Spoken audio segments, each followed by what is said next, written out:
High fat அதை பார்த்தாலே ஓடுறோம், கொழுப்பு வேண்டாம், ஹார்ட் அட்டாக் வந்துடும், ஹார்ட் அட்டாக் வந்துடும் சொல்லிட்டு. பட் ஹார்ட்டை ரெகுலேட் பண்ணுறது ஒன் ஆஃப் த வந்து நல்ல கொலஸ்ட்ரால் இருக்கு.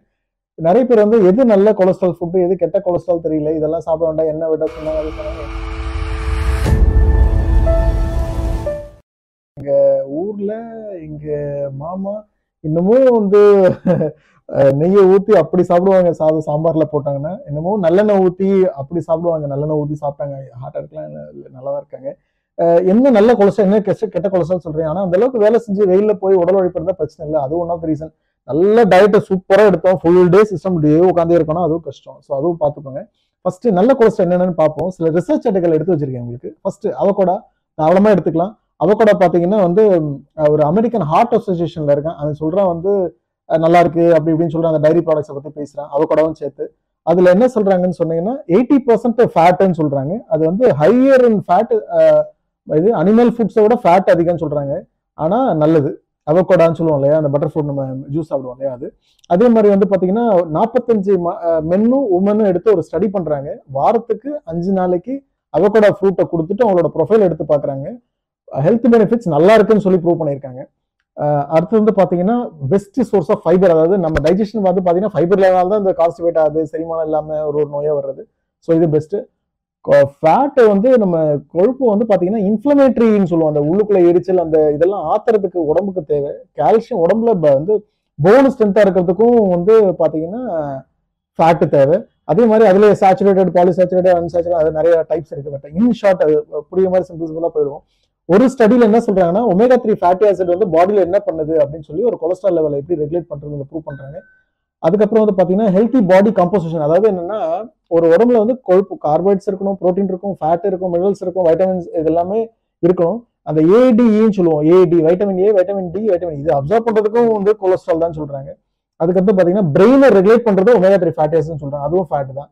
அதே லிவர் ஹெல்த் ரெகுலேட் பண்றதும் அதுவும் ஃபேட் தான். போனஸ் ஸ்ட்ரென்தன் பண்றதுக்கும் ஃபேட் தான். நல்ல தூக்கத்தை வந்து ரெகுலேட் பண்றதும் ஃபேட் தான் சொல்றாங்க. ஸ்கின் நல்லா இருக்கும், அதுவும் க்ளோயிங் நல்லா வேணும்னாலும் ஃபேட் தான் சொல்றாங்க. அதே மாதிரி நிறைய பாத்தீங்கன்னா இந்த ஃபேட்டை வந்து ஸ்கின்ல ரொம்ப கம்மி பண்றேன்னு சொல்லி ஓடி ஓடி ரொம்ப பாத்தீங்கன்னா அந்த ஒரு ஸ்கின் ரொம்ப அந்த ஸ்கின்னுக்கு நடுவில் அடியில இருக்க ஃபேட் போனோடனே பாத்தீங்கன்னா ஒரு மாதிரி இருப்பாங்க. அதாவது குண்டா இருக்கும்போதே வந்து பாத்தீங்கன்னா நல்லா இருப்பாங்க. வெயிட் குறைச்சதுக்கு பாத்தீங்கன்னா ரொம்ப ஒரு ஏஜ் லுக் வரும் இல்லையா, அந்த ஃபேட் லாஸ் ஆனதுக்கு அப்புறம் தான். அதே மாதிரி பிளட் சுகர் லெவல்ல மெயின்டைன் பண்றதும் அதுதான் சொல்றாங்க. சில ஸ்டடி என்ன சொல்றாங்கன்னா some studies indicates healthy fat வந்து பாத்தீங்கன்னா ஃபாஸ்டரிங் கிளைசெமிக் கண்ட்ரோல ரெகுலேட் பண்ணுது, சுகரை மெயின்டைன் பண்ணுது, இன்சுலின் ரெசிஸ்டன்ஸ் நல்லா இருக்கு அப்படின்னு சொல்லி அப்ரூவ் பண்றான். ஸோ இது முடிஞ்சிருச்சு ரிசர்ச் ஆர்டிகல் பேஸ்ல. நல்லது அப்படின்னு பாத்தீங்கன்னா சீஸ் வந்து பாத்தீங்கன்னா வீட்லயே செஞ்சா நல்லா இருக்கும். அடுத்து வந்து பாத்தீங்கன்னா best source of calcium, vitamin B12, phosphorus, selenium சொல்றேன். அது என்ன பண்ணுதுன்னு நான் அடுத்தது வரேன். பட் அடுத்து வந்து டார்க் சாக்லேட் பார்த்துக்கோங்க, டேஸ்டியாகவும் இருக்கும், நல்லா இருக்கும், கொஞ்சம் கசக்கும். அது வந்து பார்த்தீங்கன்னா 70% கோகோவா இருந்ததுன்னா சூப்பர், எடுத்துக்கோங்க தாராளமா. அதே மாதிரி வந்து பார்த்தீங்கன்னா ஹோல் எக்ஸ், நம்மளுக்கு தெரியும் முட்டை, நிறைய ஸ்டடிஸ் ஆர்டிகல் நிறையவும் பார்த்துருக்கோம். நம்ம கொலஸ்ட்ரால் எக்ஸ் வந்து எப்படி போகுது அப்படின்னு சொல்லிட்டு அது வந்து நியூட்ரிஷன் பெனிஃபிட்ஸ் என்னென்னு பாருவாங்க. அந்த கோலின் இருக்கு, அது வெயிட் லாஸ் ஃப்ரெண்ட்லி ஃபுட்டும் அதுதான் சொல்றாங்க. ப்ரோட்டீன் நல்லா இருக்கு முட்டையில, அது ஒரு நல்ல பெனிஃபிட். ஃபேட்டி ஃபிஷ், அந்த ஃபேட்டி ஃபிஷ்ஷும் தெரியுங்க, சால்மன் ஃபிஷ்ஷு. அதுக்கப்புறம் வந்து பாத்தீங்கன்னா அதுலயும் ஹை குவாலிட்டி ப்ரோட்டீன் நல்லா ஹெல்ப் பண்ணுதுன்னு சொல்றாங்க. காக்னிட்டிவ் ஃபங்க்ஷன், அதாவது மூளை நல்லா வந்து வேலை செய்யறதுக்கு உதவுன்னு சொல்றாங்க. அந்த ஃபேட் ஃபிஷ்ஷோடது. பிளட் கொலஸ்ட்ராலையும் ரெகுலேட் பண்ணுதுன்னு சொல்றாங்க ஃபிஷ்ஷோட ஃபேட். டிக்ரீஸ் ஹார்ட் இருக்கு, நம்ம எல்லாமே கொலஸ்ட்ரால்னாலே ஹார்ட் ப்ராப்ளம் வரும்னு சொல்றாங்க. நல்ல கொழுப்பு வந்து ஹார்ட்டுக்கு நல்லது ஆக்சுவலி, அதுவும் இருக்கு அப்படின்னு தெரிஞ்சுக்கோங்க. அடுத்து வந்து பாத்தீங்கன்னா நட்ஸ் நம்மளுக்கு எல்லாருக்கும் தெரியும், ஜென்ரலாவே எல்லா நட்ஸ் எடுத்துக்கலாம். ஏன்னா மெக்னீஷியம் அதிகமா இருக்கு, வைட்டமின் இ அதிகமா இருக்கு. ஆனா நிறைய பேருக்கு அது இல்லாதனால தான் நிறைய ப்ராப்ளம் வருது. சில ஸ்டடி என்ன சொல்றாங்கன்னா ரெகுலரா நட்ஸ் சாப்பிட்றவங்க வந்து பாத்தீங்கன்னா லோ ரேட் ஆஃப் ஒபிசிட்டி, அதாவது வெயிட் குறையுது, low risk of heart disease சொல்றாங்க நட்ஸ் ரெகுலரா சாப்பிட்றவங்க. அதுக்கடுத்து வந்து பாத்தீங்கன்னா ஹெல்தி நட்ஸ் நம்மளுக்கு தெரியும் நினைக்கிறேன், ஆல்மண்ட்ஸ், வால்நட்டு, நம்ம ஏற்கனவே கூட அந்த வேர்க்கடலை பத்தி பேசியிருக்கோம், அந்த ஸ்ட்ரென்த். அது சியா சீட்ஸ், இதுவும் ஃபேட் இருக்கு, பட் நல்ல ஃபேட், ரொம்ப நல்லா ஹெல்ப் பண்ணும். அதுக்கடுத்து அதுல வந்து பாத்தீங்கன்னா இது வந்து ஃபேட் மட்டும் கிடையாது, அதுல ஒமேகா 3 ஃபேட்டி ஆசிட், அல்ஃபா லெனோனிக் ஆசிடும் இருக்கு. அதே மாதிரி கியா சீட்ஸ் வந்து பிளட் ப்ரெஷரை கம்மி பண்ணு சொல்றாங்க ஒரு ரிசர்ச்ல. ஸோ எடுத்துக்கோ, யாராவது ரொம்ப வந்து கொலஸ்ட்ரால் இது பிபி அதிகமா இருக்கிறவங்க சியா சீட்ஸ் வந்து வாரத்துல 5 நாள் காலையில கொஞ்சம் வந்து தண்ணியில போட்டு நீங்க எடுத்துக்கலாம். பயங்கர நியூட்ரிஷியஸ், அதுவும் ஒமேகா 3 ஃபேட்டி ஆசிட் அதே கதை தான் போகுது. Next extra Virgin olive oil நம்மளுக்கு தெரியும் நினைக்கிறேன். நம்ம ஊர் எண்ணெயும் ரொம்ப நல்லது, அளவா ஒரு லெவலோட. அடுத்தது வந்து பாத்தீங்கன்னா ஃபுல் ஃபிளாட் யோகட், அதுவும் எத்தனை எம்எல் ஒரு ஆர்டிகல் சொன்னா அது நான் வரேன். அடுத்தது வந்து பாத்தீங்கன்னா தயிர், அதுவும் ரொம்ப ப்ரோபயோட்டிக். நம்ம பெஸ்ட் ப்ரோபயோட்டிக் எது எடுத்தீங்கன்னா தயிர். நம்ம சாப்பிட்டு முடிச்சோடனே கடைசியா ஒரு தயிர் எடுங்க. அது என்னன்னா அந்த இன்ஃப்ளமேஷன் எல்லாம் போய் சப்சைட் பண்ணிடும்.